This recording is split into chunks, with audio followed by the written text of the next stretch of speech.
Yeah, I actually have not seen these two play each other in quite a long time. The only time I have recently was at Wrecked City on Friday, but Charlie was going all Falcon that tournament. Okay, yes, I want to rephrase that. I haven't seen them play each other seriously in quite a long time. Yep. As serious, but still a good set. Not, you shouldn't sleep on it, but it's also not his Fox. It's not, no. And that's a completely different beast. We've seen this guy. His Falcon would probably be top 25 in Minnesota, but it wouldn't be PR. Maybe? Well, it won that tournament. All right, so. Maybe it would be lower half of PR. They're actually going straight into this. No hand warmers for these guys, and no. Absentpage is not scared of getting tippered off the side at 50. He's he's comfortable working with it either, close but space. No, he's not scared. It seems like his game plan right now is to be going for a lot of short hop drills. So he's trying to pin down Marth. It's actually something that I've seen a lot of Foxes do recently in matchups in general. A lot of times against the floatier ones or characters with fast movement is so for example Puff, if you watched Low Tier City before, you saw Lucky using a lot of them against H-Box. Yep. Drill is as a way to pin down the opponent instead of other normals, which are going to be used a lot more for sending them away.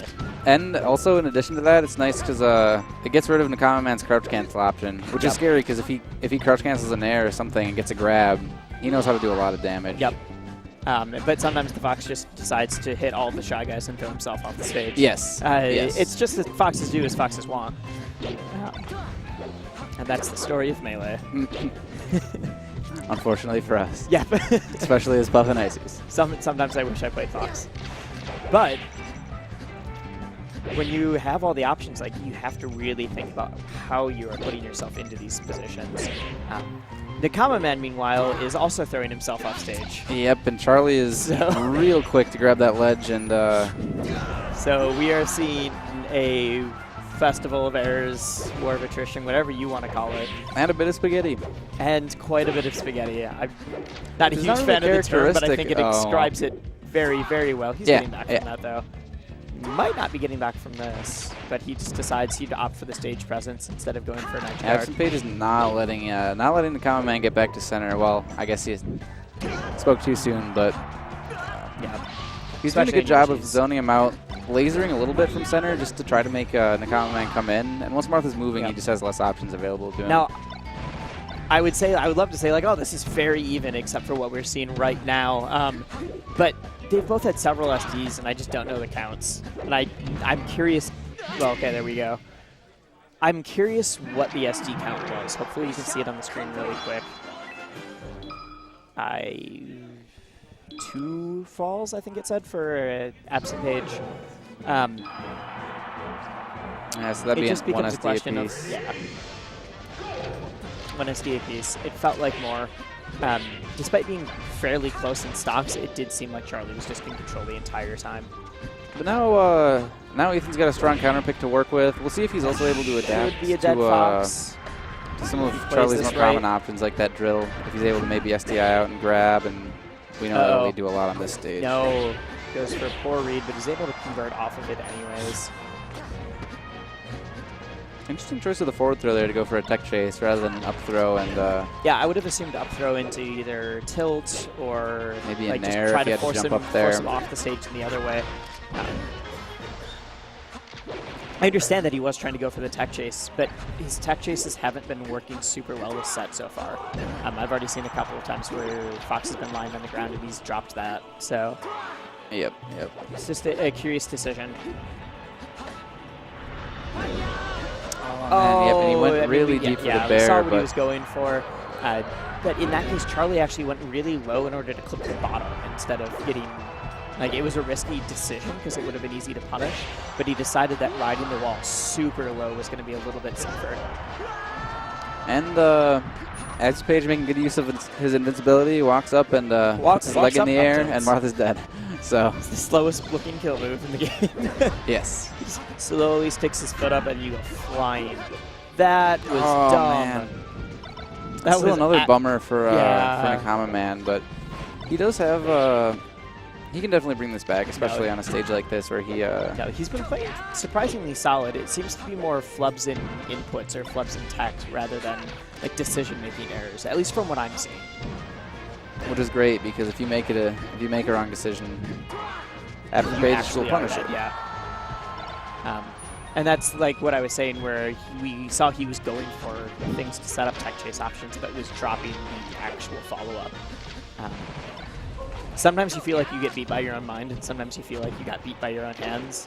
And sometimes you feel like you got beat by your opponent. Yes. It's a lot of different things. I think here it's opponent and hands, at least from what I'm seeing.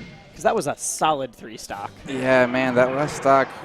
We all know about Marth's punish game on FD, but Absentpage landed one drill in neutral and was able to convert that into one drill until like, 60%? okay, I think I can kill you now. It was either 60% or like you're off stage. But Nakamaman's not discouraged. He's still confident in his pick. I know that traditionally this is a great stage for Marth, but I do not agree with it. Man, let's pretend that was a homie stock. But we'll go for it. You know, at least we're back in fair stocks, and we don't feel like someone's at an unfair advantage. You know, it sucks to see from both people, but we're back at an even game. Is he going to convert this? Because this is why great pivot grabs. This is why a Marth would take. Whoa. Yep, I thought he was going in for a regrab. I think Charlie did too. No, and that was the problem. He got the DI, he got Charlie. He got everybody. And what a good decision from Nakamaman, because that's just earlier than Marth's. A lot of the time, like to end their chain grab. Well, so I know that at lower percents he can just continue doing the up tilt, and then after that you have to, at lower percents you can just do the chain grab. After that you have to start doing the chain grab into up tilt. And I thought he was just going to do the chain grab, up tilt, chain grab. Yeah. And apparently that's exactly what Absentpage thought he was going to do as well. Oh, going really well. That was a great wall ride. Yep. And he needed to do that. If he wasn't able to get the wall ride, landing on stage with... it's not like Fox has a lot of landing lag, but he still wouldn't have been right in that spot right away, because he used the invincibility of getting the sweet spot in order to edge guard there.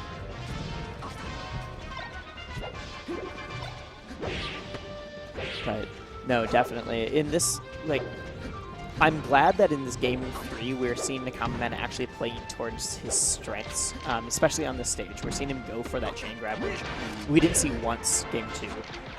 And if you are Marth and you're taking anybody at FD, you want to be able to use those strengths. And if you're not able to capitalize on that, then Fox does have the freedom to just run around. Yep. Oh man, that was actually a great. Oh, ooh, that was pretty. It's actually a great angle from Absentpage. Barely nicked Marth's toe and got countered. So that was almost as close as he could have possibly gotten. Yep. And then Nakamaman's, I think, because I thought he was going to grab the ledge. I think Charlie thought the same. But then Nakamaman caught it. He was able to lead it into a kill. So now we get to see another game from these two. We got Dreamland, classic anti-Marth counter pick from pretty much any character. Yeah, I mean, when Marth's sword doesn't reach the platforms, it makes it a lot easier to run away to safety. And that's certainly something Absentpage isn't scared of. Yep. And also just the big blast zones. Big blast makes it really it's hard. A large if Marth's stage, unable to find, he's able to run around a lot more. Yeah. And that's why he was able to secure that kind of stock. And then if Marth's not able to find a dare or an F smash, it's going to take him a long time to kill the Fox. Oh. Man, I don't know what's up with these. They're both SDing so much. SDs, it's just but the Nakamaman's having it a little bit more. Like, that entire interaction didn't need to happen. Yep. He didn't need to go to the ledge there. He didn't need to get hit. Man, I like the idea to go for a quick gimp there to even it up. No, it's gutsy. It's kind of what he needs at this point, too. Yep. He needs to be able to switch it up, because right now, Absentpage is getting away with a lot of... He's alternating between escaping to the platform and then just doing some dash dancing into either running shine or dash dancing into dribble. Yep. And both of which he can get big punishes off Both of which he can get huge punishes off of. But when you're able to switch it up that fast... I mean, see, look at there. He baited out the F smash just by going straight up to the platform. Yep. And Fox is fast enough to capitalize on that whiff punish. And there he goes in for a whiff punish on the get-up attack, but Nakamaman shields in time. But he's still stuck in that What corner. I want to see Ethan doing here is either baiting him into, like, throwing out something a little bit less laggy, work on his spacing in order. Oh, that's going to be done. Really? Guess not, yeah. Nakamaman's got a He's got a little bit of life in him second still. life.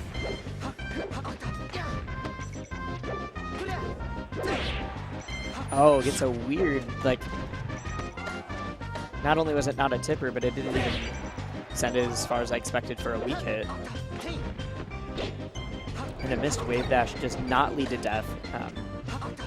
And, like, I think that's one of the easiest indicators of the difference in skill right now, is that if it was the other way around, if there was a missed wave dash from Nakamaman would be dead.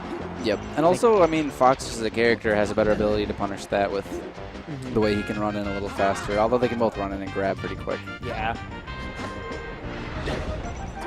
And it's surprising to say, I don't feel like Nakamaman's really been converting all that much off of his grabs. He's been converting some, but not the way a Marth against a Fox really needs to be. Yep, and I mean, it's just a bummer on that stage because he has platforms to escape to that Marth can't really reach. Yeah. He wasn't, what I wanted to see from Nakamaman was using the fact that he knew he would be switching from the dash dancing to going up to the platforms. I wanted to see him using that and then calling out the, like, okay, so you're running in and I don't think you're actually going to hit me. I think you're going to go up, and so I'm going to follow you, like, with a quick up air.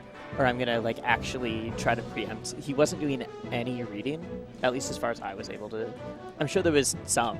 Yeah, but he was trying to more hold stage, it was all react reactionary, to Charlie's and options. when Charlie is so fast and Absentpage has such a good control over his character, and he is able to just escape